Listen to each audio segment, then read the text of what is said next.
Bonjour à tous. Je vais vous parler de diverses émotions qui, quand elles se mélangent, peuvent causer un certain nombre de difficultés. La peur, l'orgueil et l'avarice. La peur, un certain nombre de gens ont peur. Ils ont besoin, pour se rassurer, soit trouver des gens qui les rassurent, soit d'évacuer cette peur en exprimant cette peur jusqu'à ce qu'elle finisse par s'évacuer. L'orgueil, certaines personnes manquent de confiance en eux et ont besoin pour se rassurer de se montrer qu'ils ont raison. Et l'avarice, certaines personnes, quand il y a de la peur qui se propage, ils voient une occasion pour agiter l'orgueil de certains ou jouer sur la peur de l'autre parce que ça leur apporte un intérêt. Cet intérêt peut être un intérêt de visibilité, comme cet intérêt peut être un intérêt beaucoup plus simple, économique. Quand je regarde la situation actuelle, à certains endroits, l'épidémie s'est terminée d'un point de vue sanitaire. Une épidémie se termine d'un point de vue sanitaire quand on constate que le nombre d'infectés et surtout le nombre de pertes a beaucoup baissé. Après ça, il y a l'épidémie de la peur qui, elle, peut durer une toute autre durée. Elle vit sa vie indépendamment de l'épidémie, disons, sanitaire impactant vraiment les gens. On le constate dans certains pays qui sont très peu touchés et qui vivent la même épidémie que d'autres pays qui sont beaucoup plus touchés. Et on le constate dans des pays qui ont fait leur chemin épidémique et qui continuent à avoir une certaine peur. Donc ça, c'est comme ça. Il y a du travail qu'on peut faire sur soi-même. Il y a du travail que d'autres peuvent vous accompagner à faire pour vous libérer de cette peur. Pourquoi est-il utile de se libérer de cette peur? Parce qu'en réalité, les gens qui ont peur sont en train de perdre des jours de vie. Ils sont en train de perdre des jours de vie aujourd'hui parce qu'ils ne vivent pas pleinement leur vie. Et ils sont peut-être aussi en train d'en perdre dans l'avenir parce qu'ils s'affaiblissent. Ensuite, l'orgueil.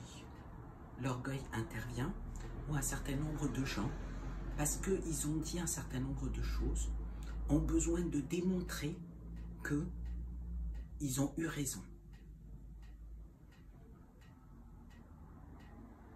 Et ça, c'est gênant. Parce qu'ils vont réagiter la peur et ils vont nourrir la peur chez ceux qui ont peur ou ceux qui étaient en train de se débarrasser de cette peur. C'est trop facile, c'est simple et c'est terrible. Ça leur permet d'être dans la lumière, ça leur permet d'être visibles. Et je vois revenir des disques rayés qui tournent et qui retournent.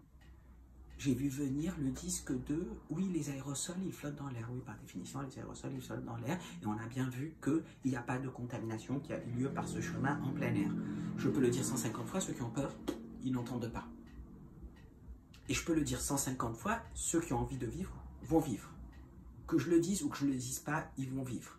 Ceux qui ont envie d'entendre vont l'écouter entre eux. Ils vont essayer de faire écouter ceux qui ont peur. Une petite partie. Et s'il y en a un ou deux qui, grâce à ces vidéos, en bénéficient, c'est gagné.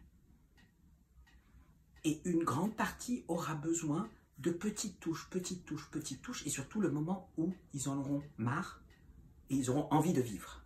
Ils auront décidé que c'est le moment de vivre et que la vie, elle est maintenant et elle est en plein maintenant. Donc, j'entends ces disques rayés tourner. Je vois de pays en pays les mêmes messages être agités, parfois par les mêmes personnes. Être agités pour alimenter la peur. Je vous ai parlé de mon camarade qui était dans un cluster. Là, je les ai eus au téléphone et ils étaient terrifiés parce qu'on leur disait que c'est pas sûr que les gens qui ont chopé le Covid sont maintenant immunisés. On retrouve la même histoire qu'on a entendue en France. Le disque rayé, on le répète, les gens doivent se souvenir qu'on l'a répété et que ça a été déjà vu. largement.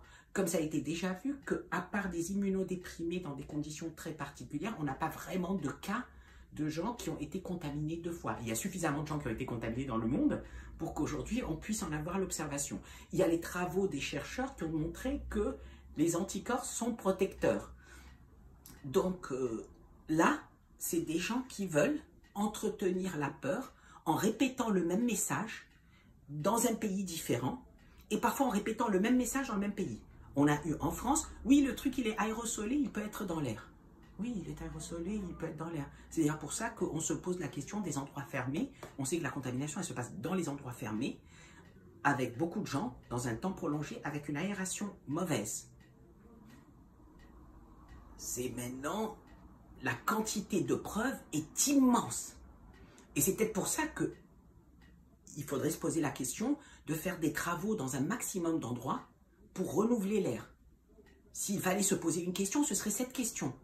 Et elle serait protectrice contre la plupart des virus respiratoires. C'est-à-dire que si le virus disparaît, ça serait utile pour la grippe. Si un autre virus apparaît, ça serait utile. Ça a une efficacité comme si une partie significative de la population était vaccinée. Or, ce serait un vaccin dont on connaît qu'il est sûr et qui soigne beaucoup de maladies. Donc, si on tombait sur quelque chose de sévère, ça apporterait déjà un premier niveau de protection. Donc, il faut se mettre dans l'action avec de la sagesse. La peur est mauvaise conseillère. Répéter ce que tout le monde dit est mauvais conseiller. Et puis, écoutez ceux qui ont réussi. Écoutez ceux qui ont réussi. Regardez les régions dans certains pays qui ont réussi. Regardez le Japon qui a fortement réussi. Apprendre ce qu'il y a à apprendre des Allemands, apprendre ce qu'il y a à apprendre des Suédois, apprendre ce qu'il y a à apprendre des Sud-Coréens, apprendre ce qu'il y a à apprendre des Africains. Plein de leçons à apprendre à plein d'endroits. Aujourd'hui, nous ne faisons pas partie des meilleurs en France. C'est un fait. Ce qui s'est passé, c'est passé. Mais les solutions retenues n'ont pas été bonnes. Les Américains, leurs solutions n'ont pas été bonnes. À New York, c'est mauvais.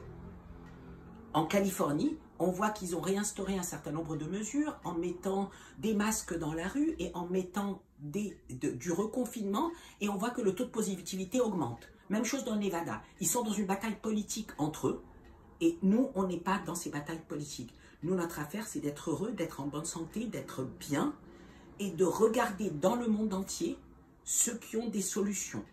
On voit systématiquement que les populations qui sont en bonne santé, qui ont des bons niveaux de vitamine D, semblent avoir une bonne protection. Offrez-vous cette protection. On voit que les populations où il y a eu des décisions qui ont été prises en toute sagesse sont des bonnes solutions. On voit que des messages comme tester, tester, tester, quand on teste n'importe quoi et n'importe comment, on a des pays comme l'Espagne qui ont des super tests avec des résultats parmi les plus mauvais au monde, si ce n'est les plus mauvais au monde. Les Anglais ont beaucoup testé. Je ne dis pas que tester est mauvais, je dis que tester est une partie de l'équation. Quand l'OMS dit tester, tester, tester, c'est n'importe quoi. Tester, soit pour comprendre comment ça se passe, pour prendre des mesures globales qui protègent de façon globale, c'est ma façon de penser, soit tester pour essayer d'isoler, soigner, comme ça les gens ils ont un bénéfice, protéger et aller chercher les autres gens à tester. Méthode sud-coréenne. Les Japonais, ils ont testé, compris, ça a marché. Les Sud-Coréens, ils ont réussi à isoler un très très gros cluster, ça a marché. Les Africains, ils ont instinctivement vécu en plein air avec leurs faibles moyens, ça a plutôt bien marché, même très très bien marché. Alors apprenons de ceux qui savent et de ceux qui réussissent. Ils ont soigné, ils ont fait ce qu'il fallait avec leurs moyens.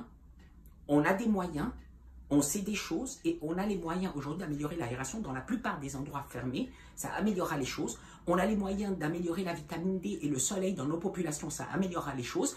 On a les moyens aujourd'hui dans nos populations également d'améliorer leur état de santé. Ça donnera beaucoup de choses. Le Japon, ils sont minces et en super bonne santé. zéro fermeture. Pays très dense, pays très dense, et la population la plus âgée du monde.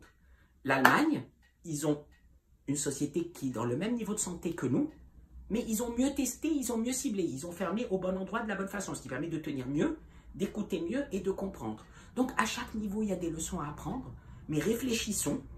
Et ceux qui agitent la peur pour leur orgueil ou pour leur intérêt, ben, apprenez à les voir. Quel est l'intérêt de cette personne à vous faire peur? Qu'est-ce qu'elle y gagne? À quoi ça sert de dire quelque chose aujourd'hui dont elle n'est pas sûre? Ce qui va vous intéresser, c'est qu'est-ce que vous pouvez faire, vous, pour votre bien, et ça aidera la collectivité, ça aidera le pays. Et ceux d'entre nous qui parlent là-dessus, c'est parce qu'on aime la collectivité et on veut que les gens soient bien, qu'ils se protègent au moment où il faut se protéger et qu'ils soient libres au moment où ils peuvent être libres.